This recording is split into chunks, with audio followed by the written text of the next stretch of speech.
release its next budget proposal, and we know they're facing some major financial challenges. There appears to be more than just a bit of a discussion about a dedicated funding source for Metro, perhaps a 1 cent tax, sales tax in the region, but it appears to have very lukewarm support from you and from Governor Larry Hogan. Are we in a situation where it's a chicken-egg problem here? Because we're hearing we want Metro to step up maintenance, step up security, safety on the rails. But how can they do that without the dedicated source of funding as they are continuing to bleed riders right now? Why can't we get the leaders to get behind a dedicated funding source? And we may get there. And I just said to Julie, I know we will need more money. I've said that, consistently said.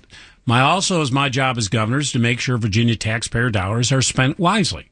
At the same time, we need a smart, feasible plan that Paul is putting together.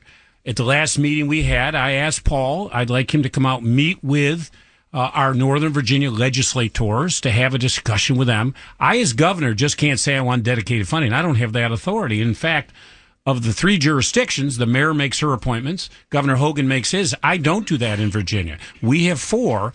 I only pick one. Arlington, Alexandria, and Fairfax pick their own jurisdiction. So, I can't sit there and say we're going to do this. I don't have the authority to do that, nor is it appropriate for me to say it. I will tell you again, as I've said to everybody, there is not a greater advocate for Metro than Terry McAuliffe. I love Metro. I understand the economic vitality it brings. I know it needs more money. We're putting together a smart, feasible plan for that.